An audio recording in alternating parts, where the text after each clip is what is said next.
सबसे पहले तो आप सभी को मेरा नमस्कार। गुरुजी उत्तराखंड की क्लासेस में आपका एक बार फिर से स्वागत है। मैं ऋषभ सिलकोटी। कल आपको उत्तराखंड के जो हमने बेसिक जानकारी दी थी कि कौन से डिस्ट्रिक्ट कब बनाए गए, किसकी कब स्थापना की गई, तो आज हम जानेंगे कि उन डिस्ट्रिक्टों के बारे में।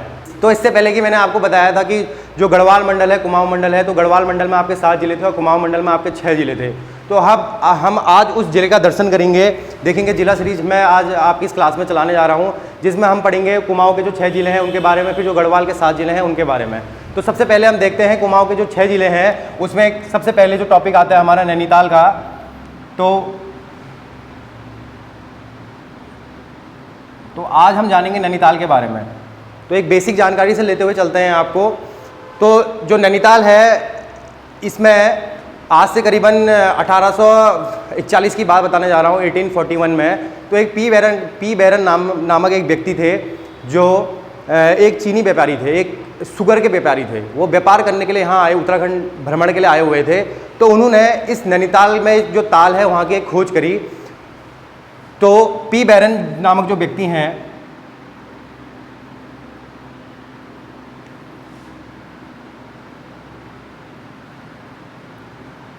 तो 1841 में पी बैरन नामक एक व्यक्ति ने उत्तराखंड में जो नैनीताल क्षेत्र पड़ता है, उस क्षेत्र में नैनीताल की खोज की थी। उनका श्रेय उन्हें जाता है। तो उसके बाद हम देखेंगे कि नैनीताल को सरोवर नगरी, झीलों की नगरी, ऋषि सरोवर आदि अनेक नामों से जाना जाता है। इसके बाद हम देखते हैं इसमें आपका जो नैनीताल है, इसकी जो ताल है, इसकी जो ये ताल है, इस ताल की जो लंबाई है वो है आपकी 1500 मीटर, और जो इसकी जो चौड़ाई है वो है आपकी 510 मीटर। तो काफ़ी सैलानी हर साल यहाँ नैनीताल भ्रमण के लिए आते हैं। एक पर्यटन का मुख्य केंद्र रहा हुआ है आपका ये। तो इसमें देखा जाएगा कि जो इस नैनीताल की जो ताल है, वो माना जाता है कि माँ नैना के नेत्र से बनी हुई है।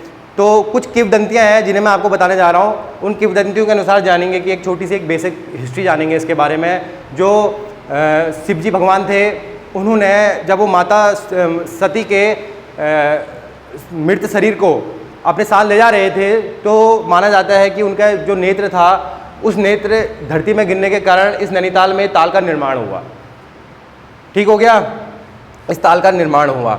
उसके बाद हम देखते हैं कि इसमें इसके जो प्रमुख दर्शनीय स्थल हैं, इस नैनीताल डिस्ट्रिक्ट जो हम जिला दर्शन आपको करा रहे हैं, इस जिले दर्शन में हम देखेंगे जो इसके आयोग द्वारा जो फैक्चुअल क्वेश्चन हैं, जो फैक्ट आएंगे आपके, उनके बारे में जानते हैं बेसिकली कि क्या यहाँ पे को आयोग पूछ सकता है और क्या उनके क्वेश्चन बन सकते हैं। ठीक हो गया गाइस, तो बने रहिए। तो देखिए जो दर्शनीय स्थल हैं यहाँ के प्रमुख, जो यहाँ के प्रमुख दर्शनीय स्थल हैं, उसके बारे में जानेंगे। तो गाइस, मैं चाहता हूं कि आप अपनी कॉपी और पेन पकड़ लीजिए। जो इसके प्रमुख दर्शनीय स्थल हैं, जिनके बारे में आयोग के द्वारा बार बार क्वेश्चन पूछे गए हैं, उन क्वेश्चनों को मैं आपको अभी बताने जा रहा हूं। तो उनको आप लिखिए, अपनी कॉपी में नोट करिएगा। तो देखेंगे कि जो प्रमुख दर्शनीय स्थल हैं, उसमें सबसे महत्वपूर्ण जो चीज़ है वो है नैना पीक। ये जो आपका नैनीताल है, नैनीताल की सबसे ऊंची पहाड़ी मानी जाती है। तो सबसे ऊंची पहाड़ी ये मानी जाती है। इसमें नैनीताल की जो 7 पहाड़ियों से घिरा हुआ एक क्षेत्र है, ये जो नैनीताल है, इसमें आपका टोटल 7 पहाड़ियां हैं। जो 7 पहाड़ियां हैं उसे सृप्तभिंग,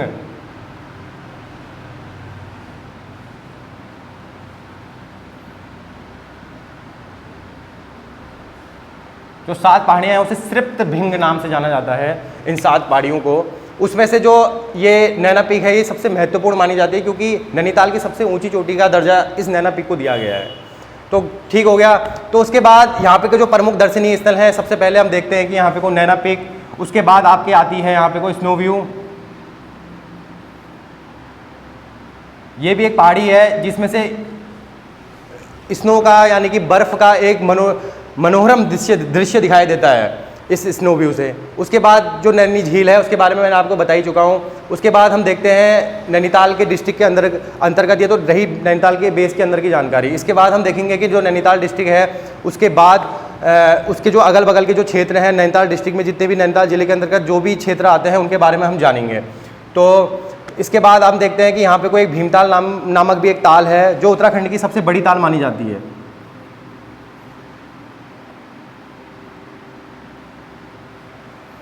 जो ये भीमताल है ये सबसे बड़ी ताल मानी जाती है उत्तराखंड की।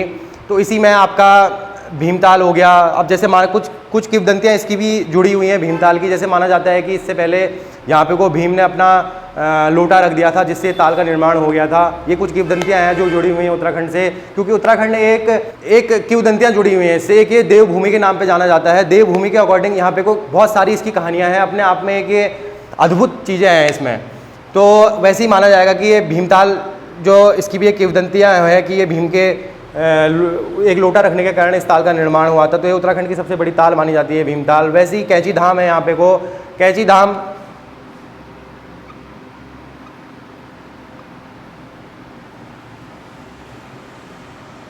जून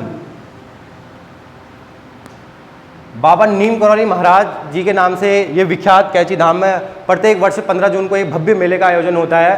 तो इसी के बाद हम देखते हैं कि इसमें इसकी भी बहुत सारी वो कहानियाँ जुड़ी हुई हैं भगवान की। इसमें जो कैंची धाम के जो नीम करौली महाराज थे, माना जाता है कि उनके वहाँ जो गया है उनके सारे जितने भी उनके दुख दर्द हैं वो सब मिट चुके हैं। ये ऐसी इनकी बहुत सारी कहानियाँ इनमें चलती हुई आ रही हैं। तो यहाँ तक की कहानी तो सभी को समझ में आ गई होगी। तो देखते हैं इसके बाद यहाँ के जो प्रमुख दर्शनीय स्थल थे उसके बारे में फिर जानकारी दोबारा से देखते हैं, जानते हैं कि जो अन्य भाग हैं उनके बारे में भी जानेंगे। तो जैसे कि इससे पहले कैंची धाम के बारे में मैंने आपको बताया, अब देखते हैं कि यहाँ पे का जो नैनीताल के बाद जो कॉर्बेट नेशनल पार्क है कॉर्बेट राष्ट्रीय उद्यान। तो कॉर्बेट राष्ट्रीय उद्यान के बारे में जानेंगे। तो यहाँ पे को 1936 में इस कॉर्बेट नेशनल पार्क की स्थापना हुई। जो इससे पहले 1936 में जब कॉर्बेट नेशनल पार्क की स्थापना हुई थी तो इसको हैली राष्ट्रीय उद्यान के नाम से जाना जाता था। हैली नेशनल पार्क इसको कहा जाता था। उसके बाद 1936 तो कॉर्बेट नेशनल उद्यान की स्थापना हुई थी। उस हैली राष्ट्रीय उद्यान के नाम से इसे जाना जाता था। हैली राष्ट्रीय उद्यान, तो हैली राष्ट्रीय उद्यान के नाम से इसे जाना जाता था। तो 1957 में इसका नाम बदलकर कॉर्बेट राष्ट्रीय उद्यान कर दिया गया। तो ठीक हो गया गाइस, ये भी पर्यटन का एक मुख्य केंद्र माना जाता है यहाँ पे को नैनीताल में। और कॉर्बेट राष्ट्रीय उद्यान तो 1957 में इसका नाम बदलकर कॉर्बेट नेशनल पार्क कर दिया गया था। उसके बाद जो इसका क्षेत्रफल है, टोटल जो एरिया है इसका क्षेत्रफल,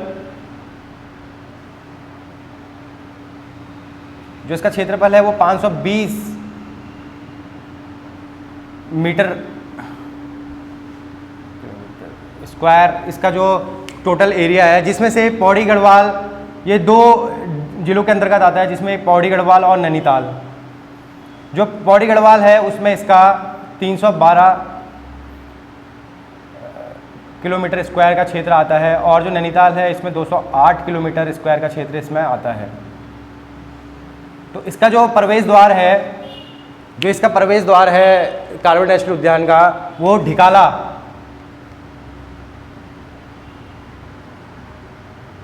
ढिकाला को माना जाता है, जो आपका कालाढूंगी क्षेत्र में आता है।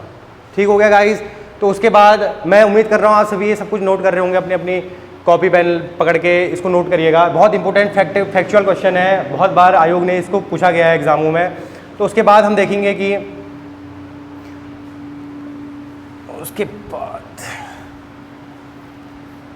उसके बाद हम देखेंगे कि घोड़ाखाल,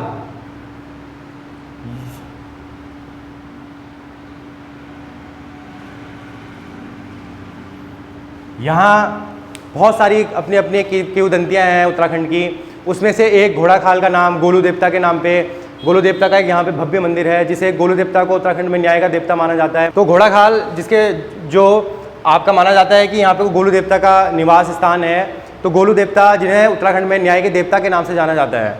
तो घोड़ाखाल वाला पॉइंट आपका कवर हो चुका है, कॉर्बेट राष्ट्रीय उद्यान, घोड़ाखाल। उसके बाद हम जानेंगे काठगोदाम के बारे में।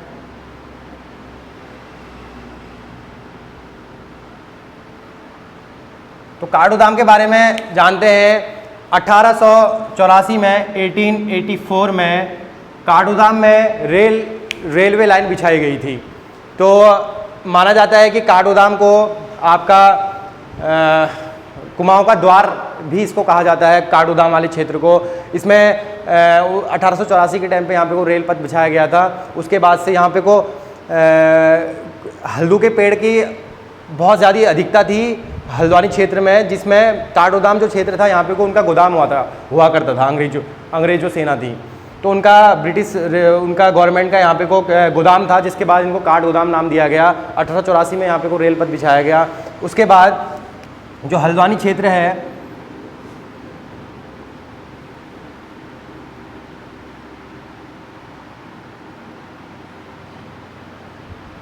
हल्द्वानी राजा रूपचंद्र, आप चंद्रवंश के एक महान प्रतापी शासक हुआ करते थे राजा रूपचंद्र, उन्होंने हल्द्वानी शहर की स्थापना की थी, हल्द्वानी शहर बसाया था। और हल्द्वानी नाम इसे हल्दू की पेड़ की अधिकता के कारण विलियम ट्रेल ने दिया था।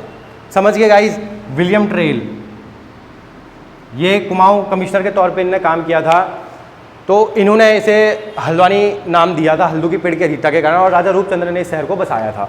ठीक हो गया गाइस। तो सबसे बड़ी व्यापार मंडी जो है हमारे उत्तराखंड की,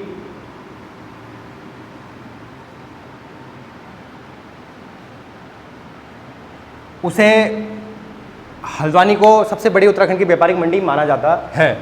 ठीक हो गया। उसके बाद हम देखते हैं कि हल्द्वानी जो नगर निगम क्षेत्र है, यहाँ का नगर निगम, वो जो नगर निगम है हल्द्वानी क्षेत्र का, वो देहरादून और हरिद्वार के बाद जो हल्द्वानी है, ये हल्द्वानी का क्षेत्र पहला, दूसरा, तीसरा, जो तीसरा सबसे बड़ा नगर निगम हल्द्वानी का माना जाता है उत्तराखंड के अंतर्गत। और सबसे बड़ा देहरादून हो गया, उसके बाद हरिद्वार, हरिद्वार के बाद सबसे बड़ा हल्द्वानी क्षेत्र। ठीक हो गया गाइस। उसके बाद हम देखते हैं नेक्स्ट पॉइंट, ये लिख लिया होगा, नोट कर लीजिएगा अपने अपना।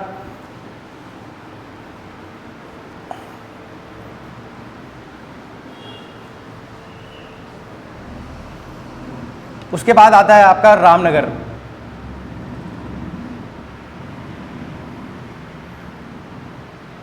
तो रामनगर भी एक उत्तराखंड का एक अपना एक भव्य क्षेत्र है, जिसमें हम जानेंगे, देखते हैं कि जो रेमजे करके कुमाऊं के कमिश्नर थे, उन्होंने ये रामनगर की स्थापना की थी। तो रेमजे की एक अपनी अपनी कहानी है कमिश्नर की। इन्हें राम जी नाम से भी जाना जाता है। उत्तराखंड में इन्होंने काफ़ी सारे बड़े बड़े कार्यों को किया है।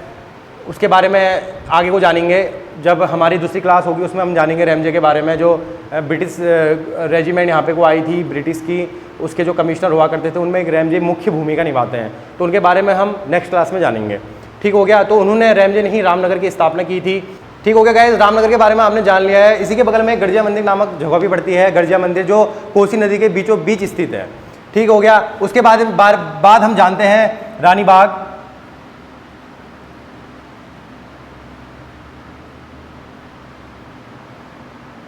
रानी का बाग, रानी बाग जो जिया रानी नामक एक रानी हुआ करती थी, तो उनकी तपस्थली यहाँ पे को मानी जाती है रानी बाग क्षेत्र के अंतर्गत। जो मालू शाही थे, उनकी जो माता थी जिया रानी, उनकी तपस्थली यहाँ स्थित है। प्रत्येक वर्ष यहाँ मकर संक्रांति के समय को मेला लगता है। ठीक हो गया। उसके बाद देखते हैं मुक्तेश्वर। मुक्तेश्वर 1890 में मुक्तेश्वर में भारतीय पशु चिकित्सा शोध संस्थान की स्थापना की गई। वेटनरी क्षेत्र जो मुक्तेश्वर में आपका आता है, काफ़ी यहाँ भी काफ़ी मनोरम दृश्य माना जाता है। उत्तराखंड का सबसे ज़्यादा ठंडा क्षेत्र इसे माना जाता है मुक्तेश्वर को। ठीक हो गया गाइस। तो आप उम्मीद करता हूँ कि आप सभी को ये सारी जानकारी समझ में आई होंगी। ये बेसिक एक नैनीताल के बारे में आपको जानकारी दी गई है, और इससे रिलेटेड आपकी कोई भी क्वेरी होगी तो आप हमारे कमेंट बॉक्स में हमसे सवाल पूछ सकते हैं, तो आपको तुरंत ही उसका उत्तर दे दिया जाएगा। ठीक है, थैंक यू।